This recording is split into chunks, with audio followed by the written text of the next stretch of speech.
My name is Jolene Sims, and at 36 I found out my family had been keeping a price tag on me I never agreed to. The night I lost the biggest contract of my career, my sister didn't ask if I'd eaten. She asked who was going to cover her car payment now. My mom nodded along like that was the real tragedy in the room. My dad walked into my old bedroom, pulled a flat box off the closet shelf, and started folding my shirts into it. He told me my sister needed the house more than I did. They had no idea what I'd already built 3 hours down the coast, or whose name was really on the deed to a small house by the water. What happened over the next few weeks took the whole thing apart, board by board. Welcome back to Hidden Family Revenge, where quiet people finally stop holding the door open for folks who only knock when they want something. If a story ever made you sit up a little straighter, stay with me, drop a comment, and be sure to subscribe. Let me take you back to that Friday in late spring. I run a company called Tideline Property Restoration. We take coastal houses the ocean has tried to kill and bring them back. Rotted joists, salt-eaten siding, foundations the storms loosened. That's my trade. I started it with nothing but a truck and a borrowed nail gun, and I built it into something. So when my biggest client called that Friday morning to tell me his investor had pulled out, I didn't fall apart. The resort restoration was gone. A quarter of my year's revenue gone in a phone call. I sat in my office in Mara Bay and looked at the numbers. Then I closed the laptop. I've rebuilt houses the sea swallowed whole. I could rebuild a quarter. The thing that bothered me wasn't the money. It was that I'd have to tell nobody because nobody in my family ever asked what I actually did. They thought I worked construction. Close enough. I let them believe it. That afternoon, I made the long drive I made every Friday, 3 hours inland to Mill Haven, the town I grew up in, to the house where I'd been sleeping for 18 months. My dad had a heart attack a year and a half back. I moved into my old room to help. I kept my real life on the coast and my obligation in Mill Haven, and I drove the line between them every week. When I pulled into the driveway that evening, there were 2 extra cars at the curb, my cousin Dell's truck and the rusted Charger that belonged to my sister's boyfriend, Cody. Company. In my family, company on a Friday usually meant somebody had already decided something about me and I'd be the last to hear it. The screen door slapped shut behind me, and my sister's voice met me before I cleared the hall. So, it's true, you got fired. Brittany was folded into the corner of the couch with her phone, Cody beside her, my mom in the armchair across from them. The neighbor, Mrs. Pugh, sat by the window with a glass of sweet tea, pretending she wasn't there for the show. Laid off, I said. The client went under. Nobody fired me. Brittany didn't care about the difference. She turned to my mother like I wasn't standing there. Mom, who's going to pay my car now? There it was. Not, are you okay? Not, what happened? Just a bill addressed to me. My mom, Carol, set her tea down on the side table and folded her hands the way she does when she's already made a decision and wants it to look like a conversation. Now, Jolene, don't get worked up. We'll sort it out. You always sort it out. Cody smirked at his phone. Dell by the kitchen doorway gave me a look. I couldn't read yet, something close to a warning. How do you already know I got laid off? I asked. Brittany shrugged. Cody's cousin works at the supply. Word travels. So they'd known for hours. They'd gathered in this living room and discussed my bad day before I even made it to the door. And the only item on the agenda was who covered her $300 payment. I drove 3 hours to find out my own family had a meeting about my paycheck, I said. My mom smiled like I was being difficult. Sit down, honey. You're tired. I didn't sit. My father, Wayne, came in from the hallway holding a flat cardboard box, the kind we kept for moving. He popped it open without looking at me and set it on the coffee table. Your sister and Cody need a real room, he said. They're talking about getting married. It makes sense for them to have yours. Then my mother delivered the line she'd clearly rehearsed. Your sister needs this house more than you do, Jolene. She said it gently, which made it worse. Brittany didn't even glance up. Mrs. Pootwood found something fascinating in her tea. My dad walked into my room down the hall, and I followed and watched him fold my work shirts into that box. The same hands that taught me to swing a hammer, now packing me out of the house I'd been holding together. You're really doing this. I said you've always landed on your feet. My mother called from the living room, like that settled it. And there it was, the family motto: Jolene lands on her feet so nobody has to catch her. I looked at the box. My grandmother's old sewing tin was on top, the one Nana gave me when I was 12. I picked it up and held it. Then I reached into my jacket pocket and felt the cold weight of a key ring I never explained to anyone in that house. I didn't explain it now. You're not throwing me out, I said, quiet. I'm choosing the door. My dad finally looked at me, and for a second something flickered. Then my mom said, "Don't be dramatic." And he went back to folding. I picked up the box myself. I walked out before anyone could open the door for me, and I shut it behind me on my own. I drove the 3 hours back to the coast that same night, the box rattling on the seat behind me. I didn't cry. I was too busy doing math.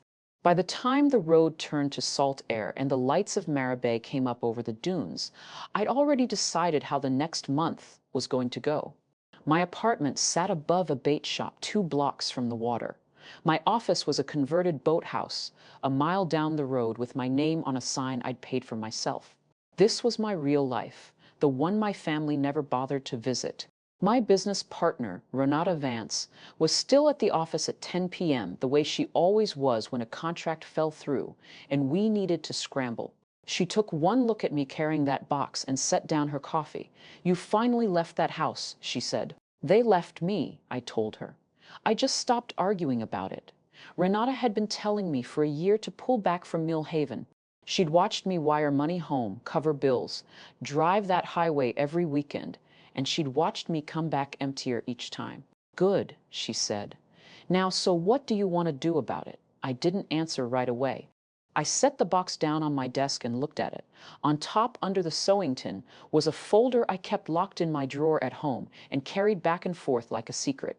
Renata saw me look at it. "Is it time?" she asked.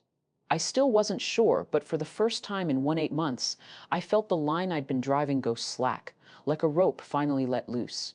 Let me back up, because the box didn't come out of nowhere. 18 months earlier, my dad collapsed in the driveway with a heart attack. I got the call at a job site, drove the 3 hours without stopping, and I didn't really leave after that. Somebody had to manage the house while he recovered. And in my family, somebody has always meant me. My mom didn't work. Brittany drifted between jobs. She quit before they could fire her.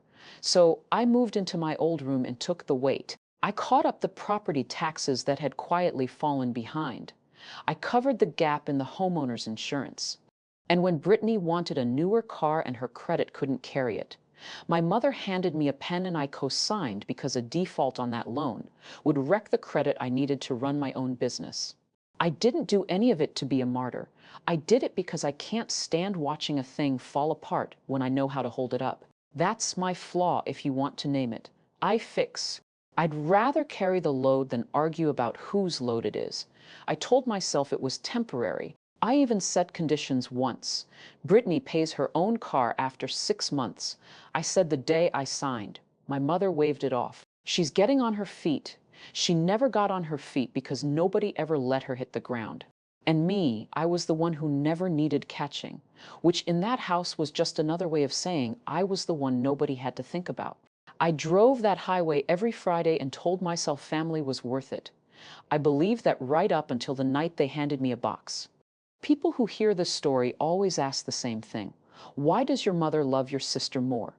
It isn't that simple, and I won't pretend it is. Between Brittany and me, my mother lost 2 babies. She doesn't talk about it, but my grandmother told me once years ago. 2 pregnancies that ended before they started, and then Brittany arrived small and early and breathing against the odds. My mom decided that child would never want for anything as long as she lived. She built her whole self around keeping Brittany safe and close. And somewhere in there, she decided I was the strong one, the one who didn't need worrying over. I understand where it came from. Understanding it never made it hurt less. My father came from his own wreckage. His father was a hard, loud man. And Wayne learned early that peace meant agreeing with whoever raised their voice the most. In our house, that was my mother. So he didn't fight for me. He just kept his head down and folded shirts when he was told to. The only person who ever saw me clearly was my grandmother, Nana Marlene.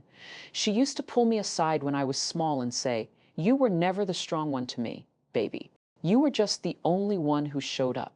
She lived in a back room of the Millhaven house now, 80 next month. Her world shrunk down to a recliner and a window.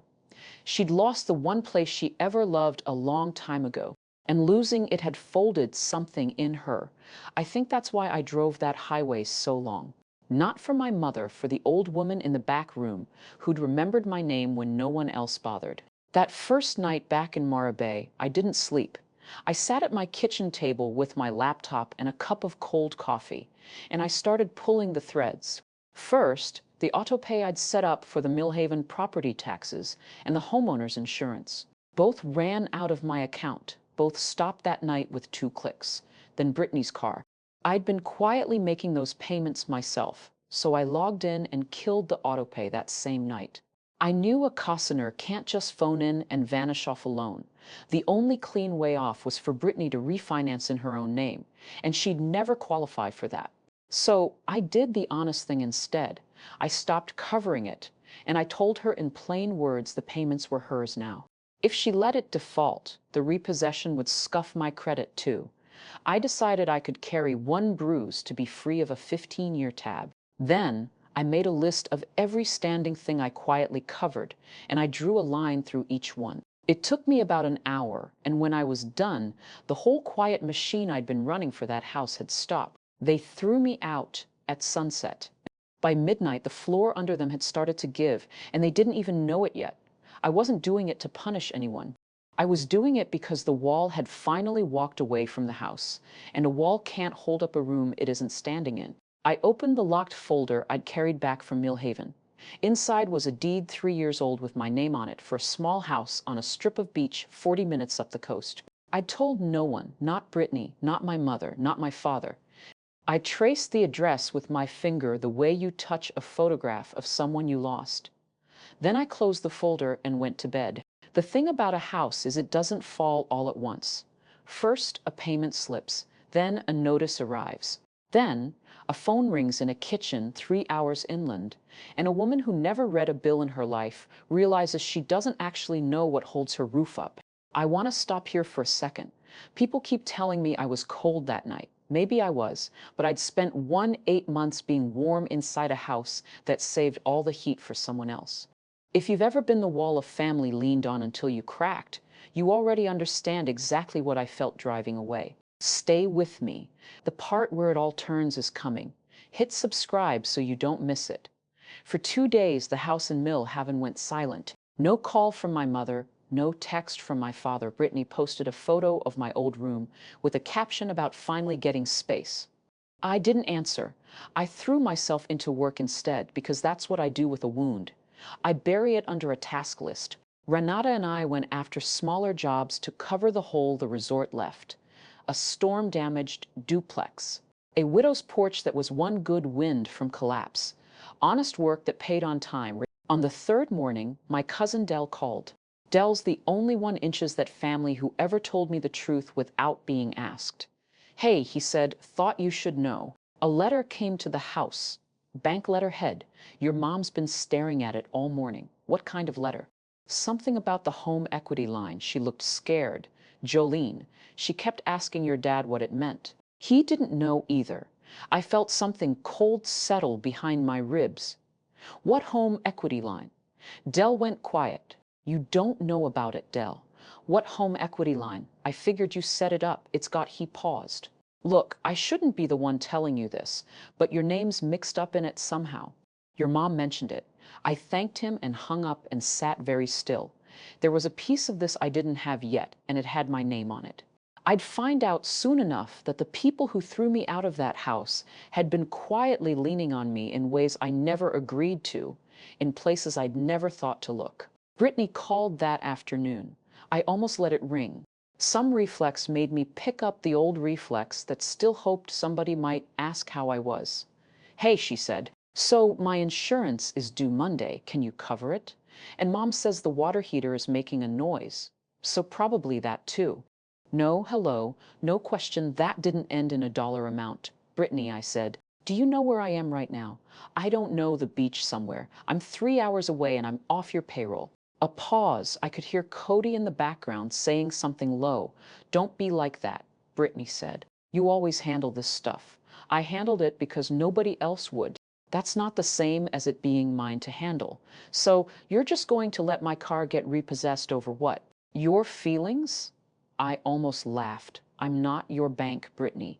I was never supposed to be. Cody's voice got louder in the background. Ask her about the other thing, he said. And Brittany shushed him. But I'd heard it. The other thing. What other thing? I asked. Nothing. Brittany said too fast. Forget it.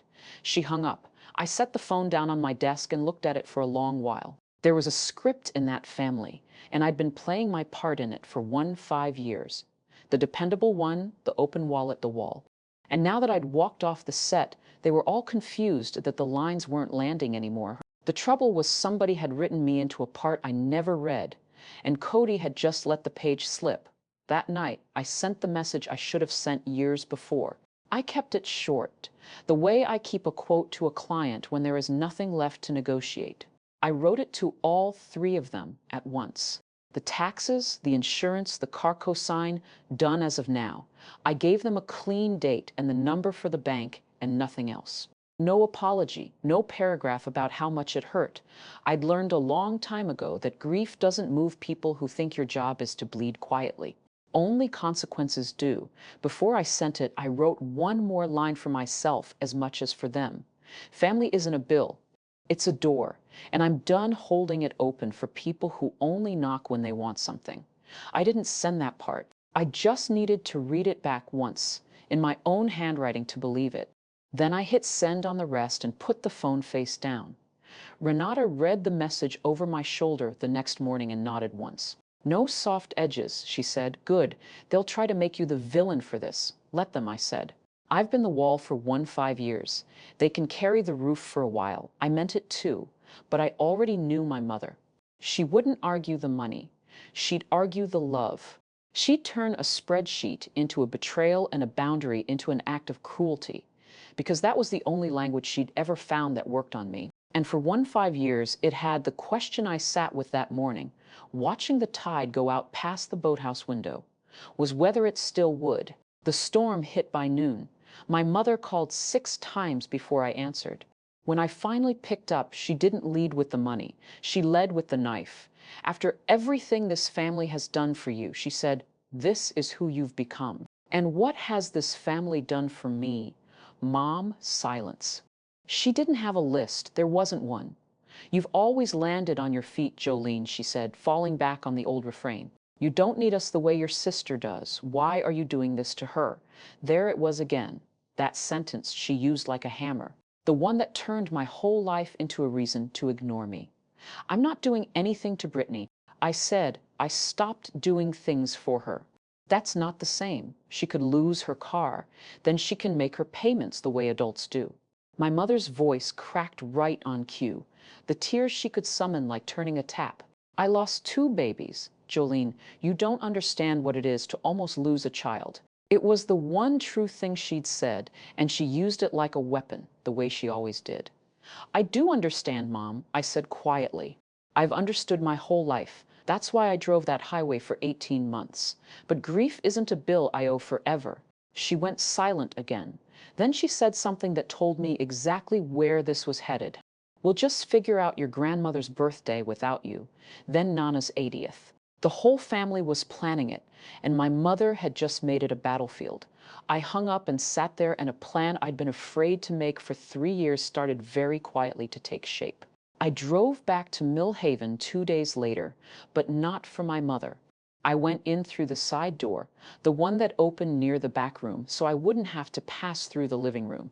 Nana Marlene was in her recliner by the window, a quilt over her knees, smaller than the last time I'd seen her. Her face lit up when I came in, the way it always did, like I was the only weather she cared about. There is my girl, she said. I pulled a chair close and held her hand. The skin was thin as paper now. We talked about small things, the birds at her feeder, a show she liked. Then she got quiet and looked out the window at the gray Mill Haven sky. 80 years, she said.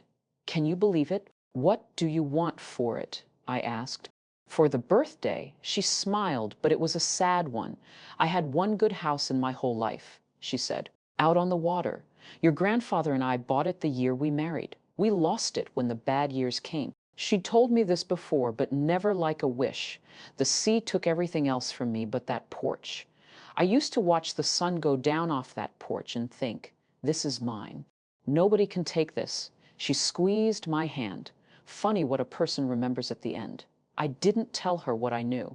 Not yet. I just sat with her until the light changed, and on the drive back to the coast, I made a call to my attorney about a document I'd been thinking about for 3 years and had never been brave enough to draw up. The house Nana lost is the house I bought back. I never told her. 3 years ago, it came up at a county auction, half ruined, the porch sagging into the sand, and I emptied my savings and took it. By the 3rd year, I'd finally reached the bones of the place. The original interior walls nobody had opened since my grandparents built it. Every owner after them had only done surface work, paint, and cheap fixtures, the easy things. Not one of them ever went into the structure. The day after I sat with Nana, I drove up the coast to work because tearing out rot is the only thing that calms me. I was prying loose a sealed wall section beside the old chimney. Lath and horsehair plaster that hadn't moved in 70 years when something dropped out of the cavity and hit the subfloor. A coffee tin rusted at the seams, the kind they don't make anymore. I sat down right there on the subfloor and pried it open. Inside were photographs, curled and yellow. My grandmother young, my grandfather with his arm around her, the porch new and white behind them. And under the photos, a sheet of paper folded into a small, hard square, soft from age. Her handwriting, a list, things I want before I go. I read it with my heart going slow and heavy. Most of it was simple. See the cousins once more, make peace with Wayne. And at the top underlined twice, so the pen had nearly torn through. Watch one more sunset from the porch of a house that's mine. She'd sealed that tin inside the wall the year they built the place behind plaster. No one ever had a reason to open, and it had waited there in the dark through the foreclosure, the new owners, the long ruin because not one of them went down to the bones of the house until I did. I sat on that floor until the light went orange through the salt-streaked window. Then I folded the list back into the tin, and I knew exactly what I was going to do and exactly where.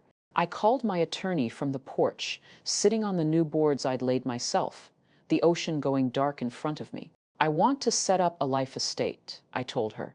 My grandmother, she lives in the house for the rest of her life. No rent, no conditions. I keep the ownership, but the right to live there is hers until she's gone. My attorney walked me through it. It was clean. It was legal. And it was exactly the kind of thing nobody could argue me out of because it was mine to give. I'd bought this house with my own 2 hands and a decade of grinding.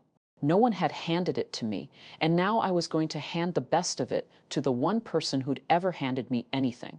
I'd throw Nana her 80th birthday right here on this porch in the house she lost, and never knew she'd gotten back. I'd watch her face when she realized where she was, and the family that packed my shirts into a box could find out the same way everyone else did. I started planning it that night, the caterer, the chairs, the string of lights along the eaves. Renata thought I'd lost my mind.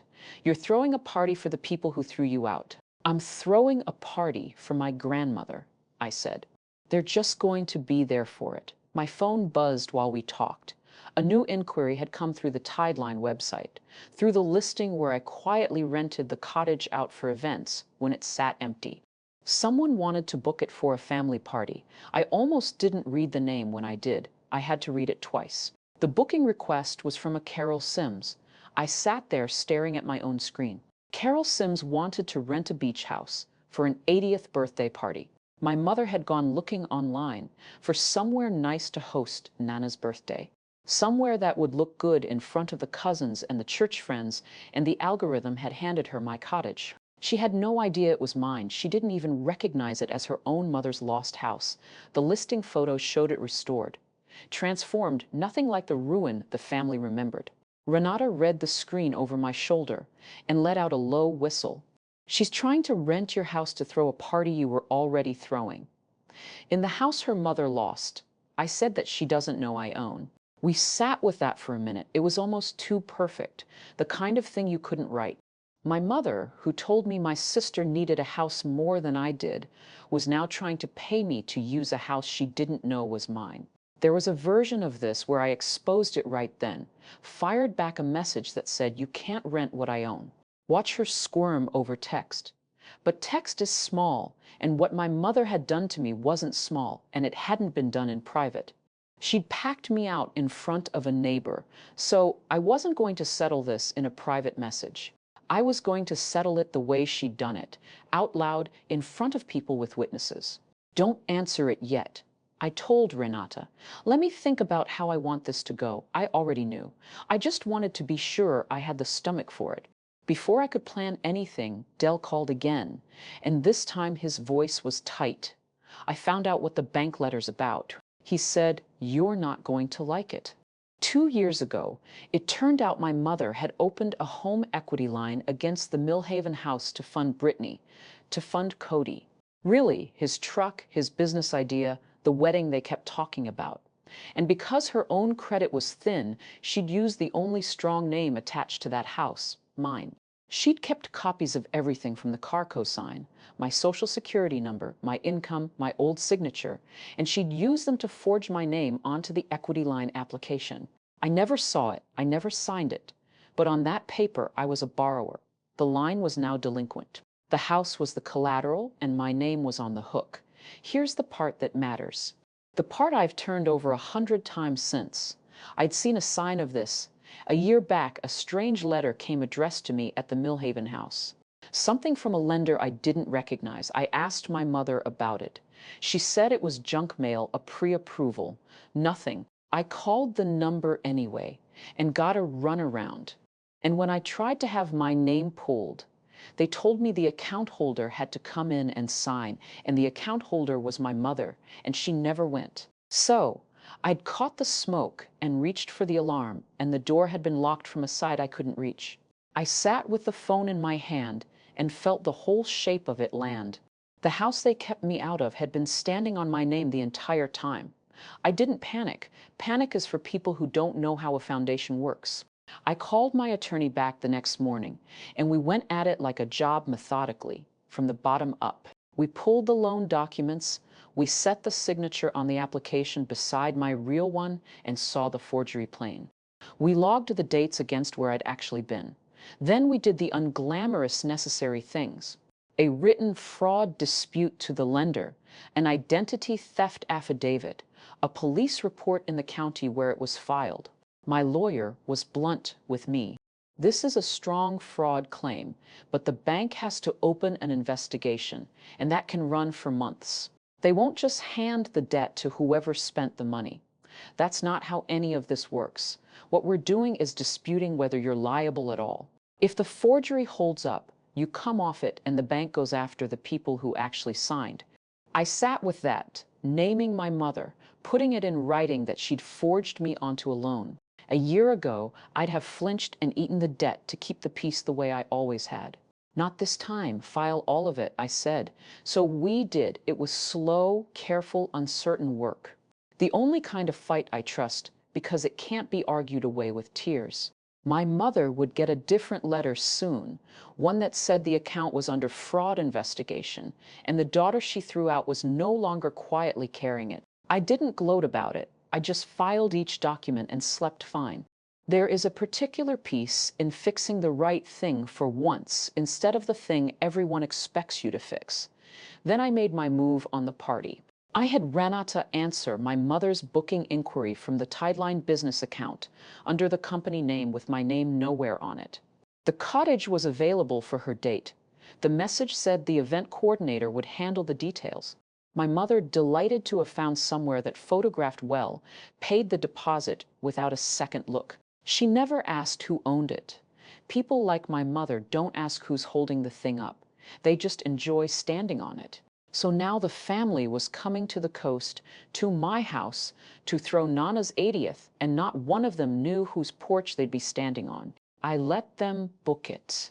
I just didn't tell them whose it was. "You're really going to let them set up a party in your house thinking it's a rental," Renata said. "I'm going to let them walk in believing my mother arranged something beautiful," I said.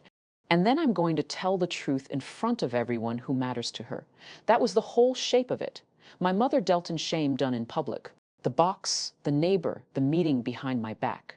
So I'd answer with truth done in public. Not a scream, not a scene. Just the facts in a room full of witnesses where she couldn't spin them into a private little story where she was the victim. I spent the next 2 weeks finishing the cottage. New porch rail, fresh white paint, a little wooden sign I carved myself and hung by the door, though I kept it covered for now. The party was set. Nana didn't know. My mother didn't know. The only people who knew were me, Renata, and a lawyer drawing up a deed. My father called the week before the party. He never calls. I almost didn't recognize the number flashing his name, Jolene, he said. And then a long quiet, the kind he fills a room with. I know that night wasn't right. The box. I shouldn't have packed your things. I waited. I'd waited 18 months for him to say a true sentence, and I wasn't going to rush it. Your mother said it was best for everyone. He went on. I went along. I always go along. That's the thing about me, I guess. It is the thing about you, Dad. I said, not cruel, just true. He breathed out slow. There is a letter came about the house, about the loan. Your mother won't tell me what's in it. I closed my eyes. Ask her dad. It's her loan. She says it's got your name on it. It does. She put it there without asking me. Silence on the line long enough that I wondered if he'd hung up. I didn't know. He said, finally, I believe you. I told him, you never know anything in that house. You make sure of it. It was a hard thing to say to my own father, but he'd earned the hearing of it. Are you coming to your grandmother's birthday? He asked. I'm coming, I said. More than you know. I didn't explain he wasn't ready, and neither was I, but I felt something I hadn't expected. Not forgiveness. Not yet. But a small open window where a man who'd spent his life folding shirts and keeping quiet might just once choose to stand up straight. I hung up and went back to sanding the porch rail, and I let myself hope a little, just a little. Hope is cheaper than disappointment, and I had room for it. The consequences I'd set in motion started landing in Millhaven that same week, and Dell narrated it to me, whether I asked or not. The car went first. A truck came on a Tuesday afternoon and took Brittany's SUV out of the driveway while she stood in the doorway in her robe, screaming at a man with a clipboard who'd heard worse. 2 months behind, with no one left quietly covering it. She had to ride with my mother now everywhere like a teenager again. Then the home equity notices started coming in earnest, with the account under a fraud dispute and me no longer the silent name behind it. The lender's letters landed squarely on my parents, and the bank's fraud unit began asking my mother questions she couldn't answer. The bank wanted payment they didn't have. My mother called Dell crying about what Jolene did to us. And Dell, bless him, said, Aunt Carol, Jolene didn't take out that loan. She hung up on him. Cody, sensing the money drying up, started spending less time at the house. The wedding talk went quiet. I felt a hard, complicated thing watching it from 3 hours away, not joy.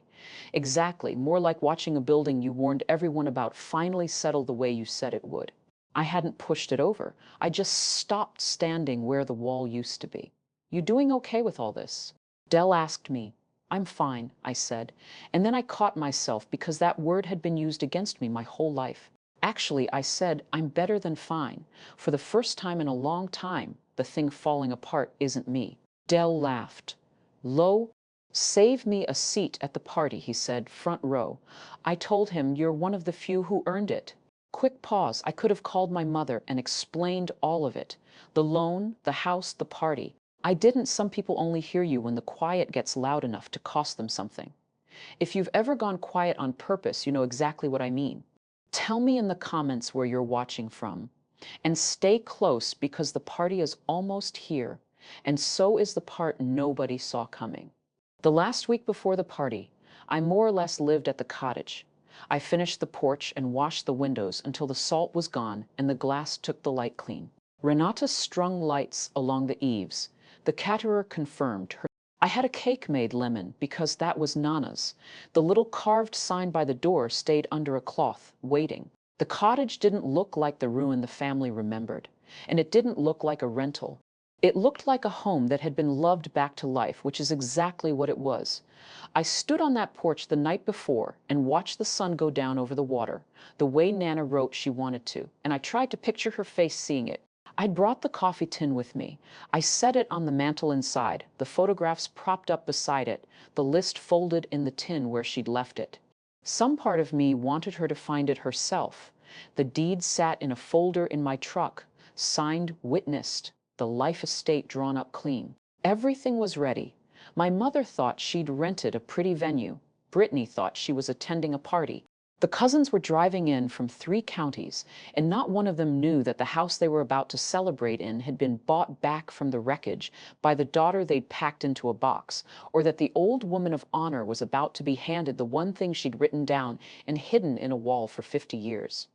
I slept at the cottage that night. I woke before dawn to the sound of the tide, and I lay there listening to it, steady and certain, and I was not afraid. My mother called the morning of the party, and this time the performance had cracks in it. The bank is threatening to take the house. Jolene, her voice shook, and for once I thought some of it might be real. They say the loan's in default. They say you filed some kind of fraud claim against it. You have to fix this. You have to help us. I didn't take out that loan, Mom. I said you did in my name. I did it for your sister. For the family, you did it without asking me, and now you want me to pay for it. We could lose the house. You told me Brittany needed the house more than I did. I said, so I left it to her. I'm just doing what you asked. There was a long silence. Then she said the thing she always said, like a coin she kept flipping, because it had always come up heads. You've always landed on your feet, Jolene. You can take this. We can't. I let the line sit empty for a moment. I'll see you at the party, Mom, I said. I think you'll find it really is something. She didn't catch the weight in it. She was too busy being frightened and furious, and certain I was the cruel one. At least you're showing up for your grandmother, she snapped. And there was the knife again, the implication that I'd ever once not shown up. I hung up and finished loading the truck, the cake, the folder with the deed, the cloth-covered sign, though it was already hanging by the door. I drove the 40 minutes up the coast to the cottage with the windows down and the salt in my hair, and I felt steadier than I had in years. Today, the truth got to stand up in a room and be counted. I got to the cottage 2 hours early to walk it one more time. The caterers were setting tables on the lawn that ran down toward the dunes. The lights waited for dark inside. The photograph stood on the mantel beside the tin. I checked the deed in its folder, the life estate clipped behind it. My grandmother's full name typed clean across the top. Renata found me on the porch. You sure about doing this in front of everyone? She asked. They could make it ugly. They already made it ugly, I said, in a living room in front of a neighbor with a cardboard box. I'm just answering in the same room they started the conversation in. She nodded slowly. What's the plan? No plan. No speech. I let my mother do what she does. She'll take credit for the house. She'll perform for the cousins. And when she's standing in the middle of it, sure, she's won. I'll tell them the truth. Then I'll give Nana the porch. Renata studied me and the family. The family finds out they're guests, I said. Not owners, not heirs guests today, because Nana loves them and it's her day. But the door I've been holding open with my own back for 15 years that closes. I wasn't angry saying it. That's the part people never believe. I wasn't shaking. I wasn't rehearsing cutting lines. I was calm the way the tide is calm. The way a thing is calm when it knows it's going to happen no matter what stands in the way. The car started arriving a little after 4. I heard them on the gravel, doors slamming, voices carrying up to the porch. I smoothed my shirt, picked up the folder, and went to greet my grandmother. Everyone else could wait. They wheeled Nana up the gravel path in a borrowed chair, a shawl around her shoulders, and I watched her face the whole way. She was looking at the cottage, the way you look at a word you can't quite remember. Then the porch came into full view, the white rail, the lights, the windows clean and shining, and she stopped. Her hand came up to her mouth. Wayne, she said to my father who was pushing the chair. Wayne, this is, she couldn't finish it. This is my house. The cousins kept moving past her toward the food, not understanding. But my father went still. He knew he'd grown up visiting this porch. He looked at the house, and then slowly he looked at me, standing at the top of the steps, and something crossed his face that I'd never seen there before. My mother breezed up the path in her good dress, already smiling for the cousins, already the hostess. "Isn't it lovely, Mama?" She called out loud enough for everyone. "I found it for you. I wanted you to have somewhere beautiful." Nana wasn't listening to her. She was staring at the porch, at the carved sign by the door I'd hung that morning, and finally uncovered. Marlene's porch, her own name in cedar, weathered to look like it had always been there. "Who did this?" she whispered. "Who brought my house back?" The party noise went on around us. Cousins laughing, ice clinking. The caterer calling about the cake, but in that little pocket of porch, 3 people stood frozen. My grandmother with her hand over her mouth, my father gone pale, and my mother finally beginning to sense that the script in her head and the room she was standing in were not the same place. "Mama," my mother said again, uncertain now, "I rented it for you." And that was the moment I'd been waiting for. I came down the steps. My mother, rattled but recovering, did what she always does. She filled the silence with herself. She turned to the cousins gathering on the lawn, to the church friends, to Aunt Ratha and the whole crowd of them, and she raised her voice into the role she loved best, the generous one, the one who made things happen. "I wanted Mama's 80th to be special," she announced.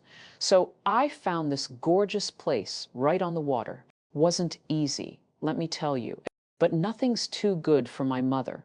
A few people clapped. Brittany, beside Cody, near the cooler, smiled like the praise was partly hers. My mother was glowing now, the fright from the morning's bank call buried under the warmth of an audience. This was her medicine, to be seen as the woman who provided, who arranged, who gave. The same woman who told me my sister needed a house more than I did was now taking a bow in a house she didn't know I owned. 3 months of planning. She went on warming up. I just wanted somewhere that felt like family. Nana was still staring at the sign. My father hadn't moved. Dell off to the side caught my eye and gave the smallest nod, like a man bracing for a wave he could see coming. I let my mother have her moment. I let it grow, let her gather the whole crowd into the story she was telling. Let her stand at the very center of it, certain she'd won, certain she was the hero of her own mother's birthday. Then, when she paused to let the admiration settle, I stepped into the middle of the lawn where everyone could see me. And I said in a voice that didn't need to be loud, "Mom, you didn't rent this house." The lawn went quiet, the way a beach goes quiet right before the water pulls back. My mother turned to me, the smile still on her face, but losing its grip at the corners. "What do you mean I didn't rent it? Of course. I paid the deposit, the company." "The company is mine," I said, tideline. "The one you booked through, the one you paid, that's my company, Mom. And this is my house." Nobody moved. The cousins looked from me to her and back, sensing they'd walked into the middle of something. "I bought this house 3 years ago," I said, calm, steady, letting each fact land on its own weight. "At a county auction, the same house Nana and Grandpa lost when the bad years came. It was a ruin. I emptied my savings and I bought it, and I've been rebuilding it with my own hands every weekend since. On the weekends, you all thought I was off at a job site." My mother's mouth opened and closed. That's not you work construction," she said as if that was a rebuttal. "I own a restoration company," I said. "I've owned it for years. You never asked. None of you ever asked what I did because you only ever wanted to know what I could do for you." And then my mother did what she always does when the ground moves under her. She exploded. "You bought our family's house and you hid it." She shouted, the performance for the cousins forgotten now, her face going red. "You let me make a fool of myself. After everything, after we took you in, after we raised you. This is your revenge." The cousins watched her come apart. I didn't raise my voice. I didn't have to. The louder she got, the smaller her story became. "It's not revenge, Mom," I said quietly. "It's the truth. And it's about time it stood up in a room you couldn't talk it out of." I walked to my grandmother's chair and crouched down to her level, the folder in my hand. The whole lawn was watching. "Nana," I said, "I brought your house back and I'm not just giving it to you for today." I opened the folder and showed her the deed. her name typed clean across the life estate. This says you live here for the rest of your life. No rent, no conditions. The sunset off that porch is yours. The way you wrote it, the way you hid it in the wall for 50 years for me to find. Her hands were shaking as she took the paper. She read it, and then she read it again. And then she pressed it to her chest and made a sound I'd never heard her make. Half a laugh and half a sob, and she said, "My house, my own house behind me." My mother found her voice. "You can't just, we're family, that house should be." She couldn't even finish the sentence. The entitlement so naked it embarrassed the cousins to hear it. "You've always landed on your feet, Jolene." She tried the old coin, flipping it one more desperate time. I stood and looked at her, and I let her see that the coin didn't work anymore. "I did land on my feet," I said, "right here on the porch you packed me away from." The lawn was silent. "You told me my sister needed a house, more than I did. I said you were wrong about which house and which person. Nana needed this one more than this family ever did." My mother's mouth worked, but nothing came out. And my grandmother, in her chair, clutching the deed, lifted her head and looked at her daughter and said in a voice thin but clear enough for every cousin to hear, "Carol, hush." The girl gave me my porch back. Let her have her say. For the first time in my life, my mother had nothing. The whole carefully built facade came down right there on the lawn in front of everyone my mother had wanted to impress. Aunt Ratha asked too loudly, "Carol, what's this about a loan on your house?" And my mother flinched like she'd been slapped because, of course, the family grapevine had carried that too. The cousins started murmuring. Brittany, sensing the wind change, tried to pivot. "This is so unfair. You're embarrassing us at Nana's party." "I'm not embarrassing anyone," I said. "I'm telling the truth at it. There is a difference. You'd be surprised how often those two get confused in this family." Cody had already drifted toward the parking area, suddenly very interested in his phone, the way men like Cody do when the free ride runs out. And then my father moved. Wayne, who had spent 63 years keeping his head down and folding shirts when he was told to, walked past my mother. He walked to my grandmother's chair, and he put his hand on her shoulder, and he looked at me, and he said, his voice rough, "She's right. Jolene's right about all of it. It wasn't much. It came 30 years too late." But my mother turned to him like he'd betrayed her. "And he didn't look away this time. He didn't fold, Carol," he said quietly. "Enough." It was the first time I'd ever heard him tell her enough. The party didn't end so much as dissolve. The cousins, unsure where to look, drifted toward the cake. Aunt Ratha started asking my mother pointed questions she couldn't answer. And I stood beside my grandmother's chair with my father's hand near mine on the back of it. And the three of us looked out at the water while behind us the family I'd carried for 15 years quietly came apart under its own weight. The crowd thinned out by evening. The cousins left in twos and threes, some of them stopping to squeeze my hand on the way to their cars. A few of them looking at my mother differently than they had when they arrived. Brittany left with Cody, then came back 10 minutes later because Cody had driven off without her. She didn't apologize, but she sat on the steps for a while, quiet, watching the water. And before she left with my parents, she said, "I didn't know about the loan. For what it's worth, it wasn't much, but it was the first true thing she'd said to me in years." My parents drove back to Mill, having to face a house they'd have to save on their own now, with their own names and their own money. The home equity dispute would grind on for months, and nothing about it was guaranteed. But I'd stopped quietly carrying it, and what they'd actually signed for, they'd answer for themselves. I stayed behind with Nana. When the last car crunched out of the gravel, I wheeled her chair to the edge of the porch, and we sat together as the sun went down over the water, gold spilling across the whole bay. She held the deed in her lap the entire time. "First sunset, that's all mine," she said softly. "Took 80 years, it's yours now," I told her. "Every one of them from here on." She reached over and found my hand, and we watched the light go down together, and neither of us said anything else because nothing else needed saying. I kept the cottage, and Nana lived there. I drove up most weekends the way I used to drive to Mill Haven. Except now the highway led towards someone who was glad to see me instead of someone who needed something from me.